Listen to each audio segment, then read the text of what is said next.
I had somebody in the chat the other day and they said, "Are you for real?"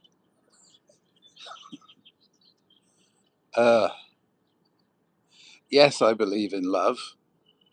Yes, I believe in peace. And yes, I believe it's possible. So yeah, that's for real.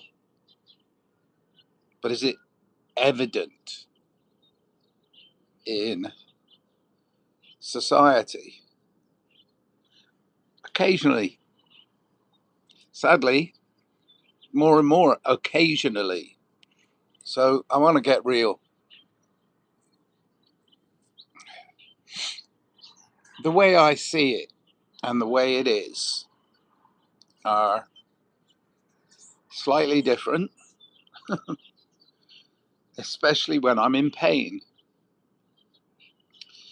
And when anybody's in pain, they are suffering, they are in pain. Maybe it's physical pain. It is for me currently.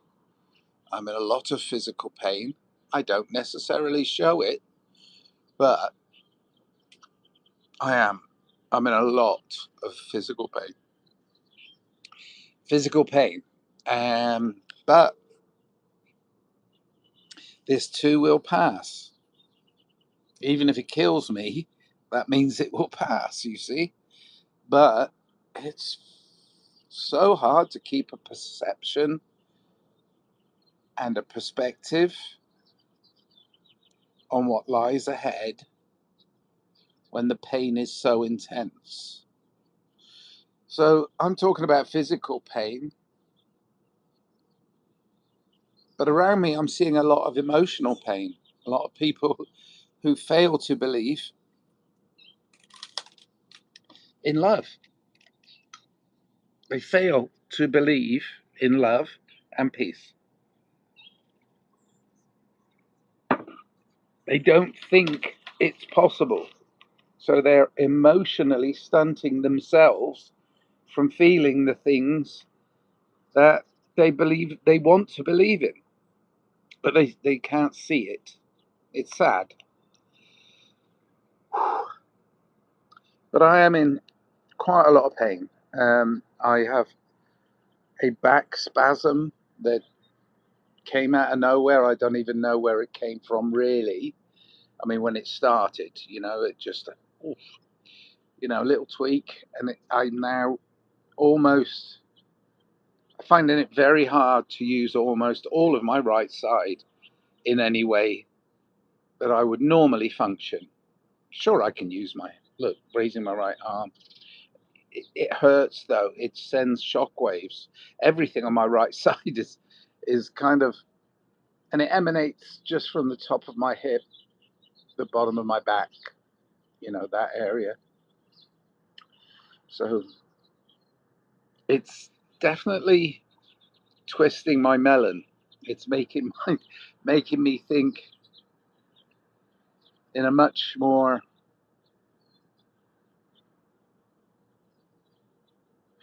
dissonant way. Um, and here's the rub. See, I think cognitive dissonance is a large part of what we're experiencing during this human experience over the last 20 years, maybe even longer, probably longer. Things sneak in and then all of a sudden they're here, you know. So it's probably a lot longer. But the cognitive dissonance that I'm seeing going on in society is somewhat disturbing for me. I had expectations. Of course I did. We all have them. They're called dreams. And we should have great expectations. The thing is, we shouldn't get too attached to a result.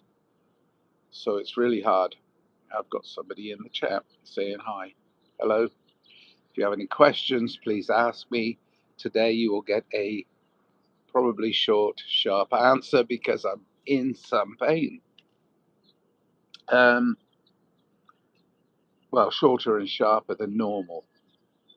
What's normal for me is to go deep within any question and to go deep within myself to try and find something that resembles an answer to a question. But you can ask me questions. I'm looking at a bee right now, having a little sip on the flowers. It's very nice. I must remember to sit in nature more and wait for this pain to pass. I will do some light exercise in order to ease my pain. But here's another thing. I'm also working on something I find very disturbing in the big picture. The big picture, not this one, but the big picture, that one. The word, this is the word, cropped up many, many, many years ago. And I've already written a song about it because I was influenced when I found out about the word and found out the true meaning of it, and then looked into the advancements that have been made in the name of it. It's called parthenogenesis.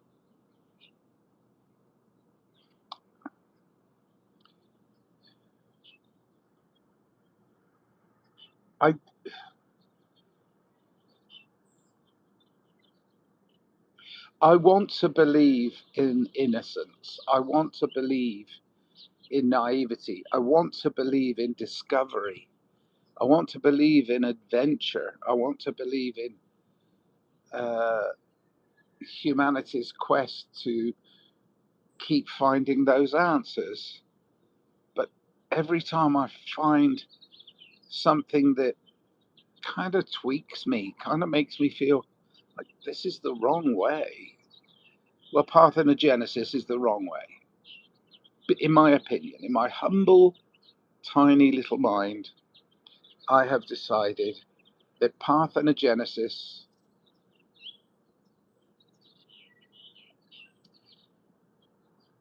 transhumanism, eugenics, and genetics are all things that Mary Shelley warned us about in the novel The Modern Prometheus, or Frankenstein.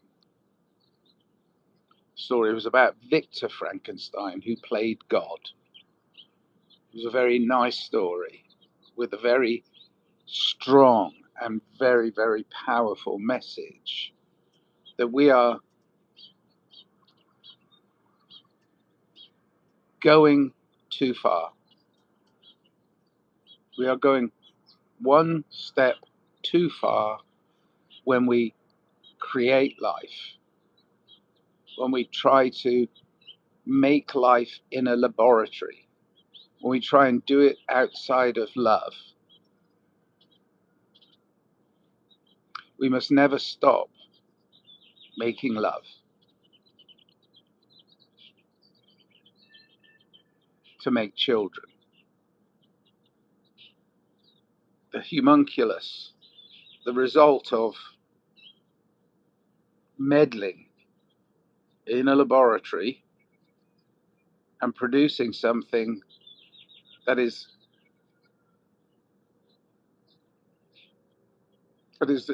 it's not, that's not our quest here.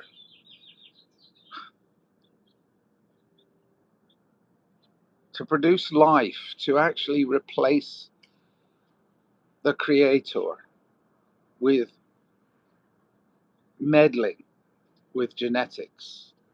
Look at the mess we're in with GMO foods, genetically modified organisms. Now, I know they were made in the name of profit, because it all does really come back to, well, it's cheaper, really. I mean, I was reading a recent report on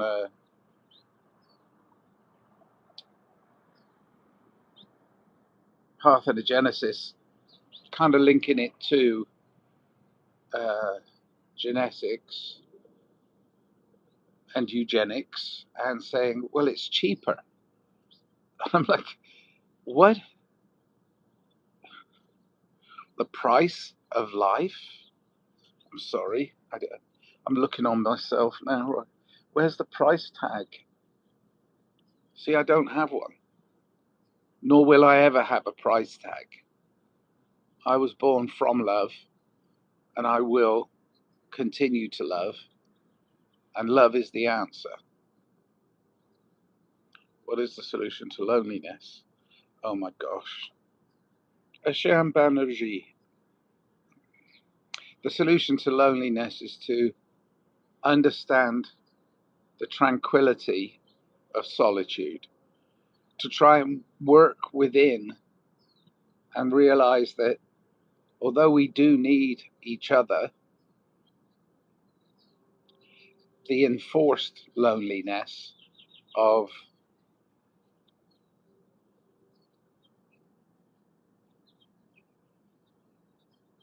isolation is singularly the most heinous thing that humans do to other humans. And we're doing it to ourselves. We're locking ourselves away from our thoughts, our hearts, our love, and our peace. We do need each other. We are gregarious. That means that we need each other. You know, we walk. We're of a tribe. So the solution to loneliness is to embrace others and to interact with others in a kind, caring, loving society. Well, is there a kind, caring, loving society, or is it slowly disappearing? Is it being taken from us? Do we not trust each other anymore? Sure, I argue with my loved ones sometimes because it's a little frustrating to see them straying on the wrong path, but I strayed on the wrong path too. We all do. There's a little hummingbird above my head right now. I'll see if I can catch him on. It's just up here. Can you see him? Isn't that beautiful?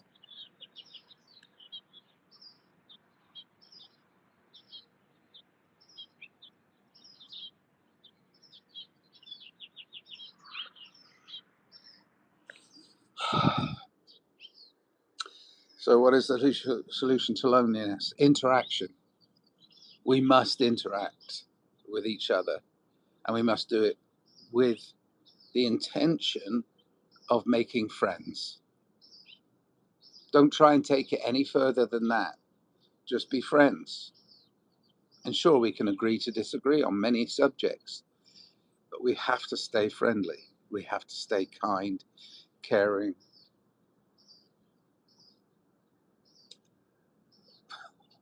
and compassionate about each other. That's my answer. Thanks, Ishan. That was a great question, though, because I think many people are feeling lonely. I know somebody who's 94 years of age. She had 8 children. She has 36, I think, grandchildren, and like probably 15 or 16 great grandchildren. And yet she's lonely. Why? Because she put all her love and all her attention into serving a husband, and he's gone. So now she's on her own. Her kids are grown up and doing their thing, and their kids are grown up, but they're all doing their own thing, and she feels like there's an emptiness. Now, I'm not saying that's wrong, but what I'm saying is, instead of devoting herself to one person, she could have, should have, and didn't forge relationships through friends that could she could interact with, who had other subjects, other interests, other hobbies that are interesting. She sort of cut that off from herself in her own way. Most of her friends at 94 are sadly passing away. So there's a sadness to that loneliness that she's experiencing. And I call her once a week and we chat and I try and cheer her up, try and get her to go out, try and get her to meet new people, have fun, uh, but not be I'm not promoting hedonism or nihilism. It's not about just going out and having fun. And it's about this voyage of discovery, this constant turning the page in your own story.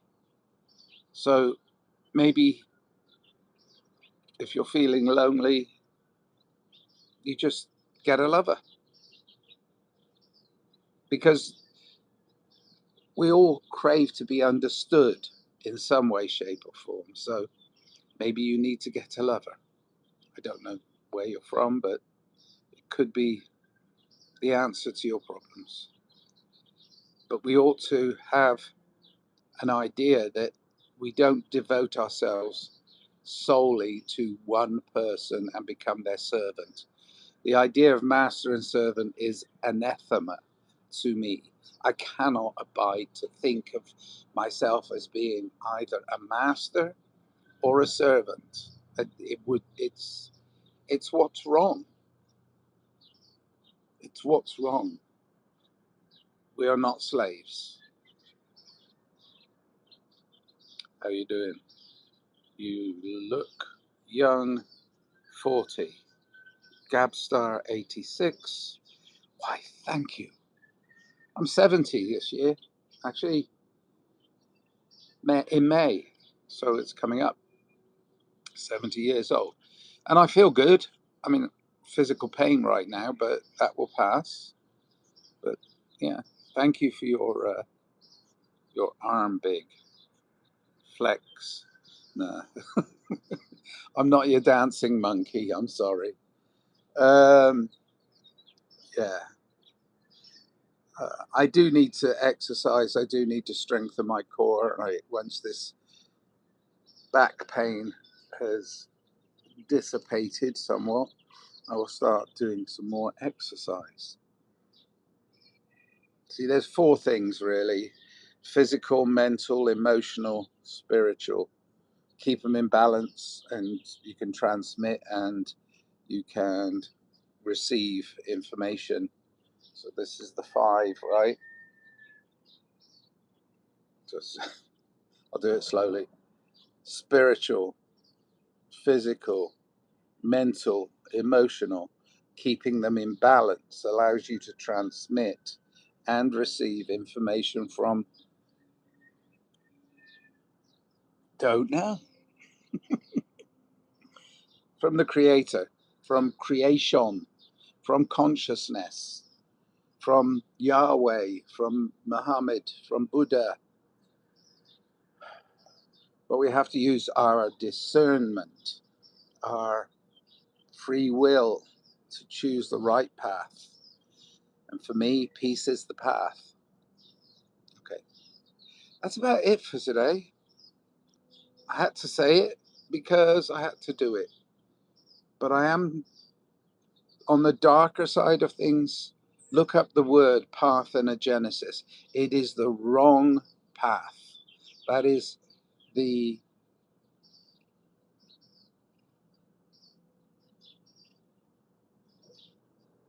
spiritual adversary of man. That Prometheus warned about, modern Prometheus. It's the idea that we can replace God is wrong.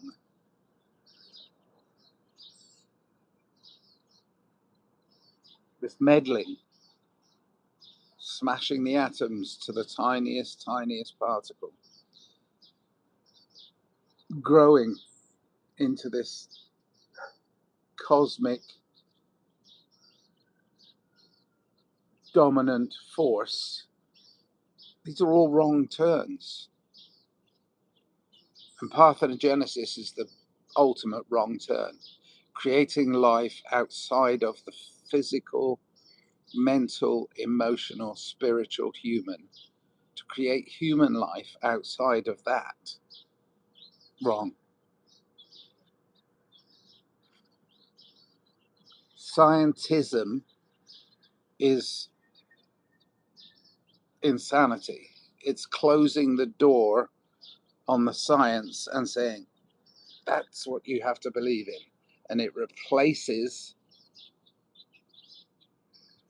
our mystery of life, the whole thing.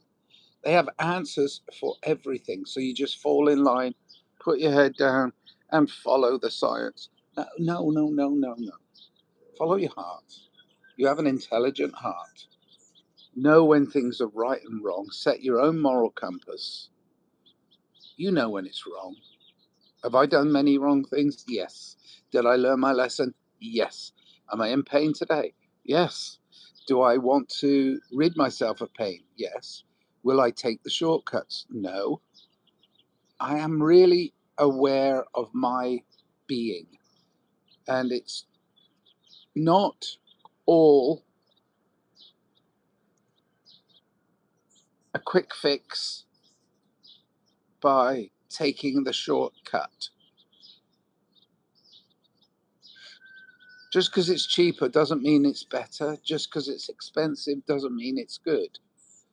We got to get into a position where we understand ourselves. Love and peace are the only weapons I will pick up, and I will continue to grow into my eternal self, my eternal being, or grow into that, knowing that the path is illuminated for me by myself, by my own being. Love is so important. It's the reason we're here. We came here through unconditional love. We will leave with unconditional love. So we should use unconditional love. First, do no harm, or try to at least. Flex. Yeah. Oi. Watching the birds and the bees and the trees.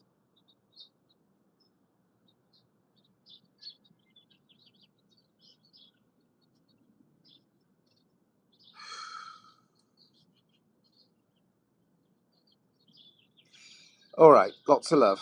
That's it. I love you. Yes, I do. Love you all.